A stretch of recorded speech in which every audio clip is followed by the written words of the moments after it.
Уйди.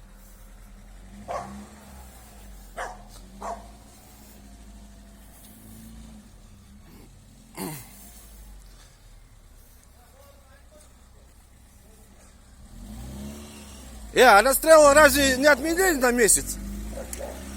А? Я с кем разговариваю?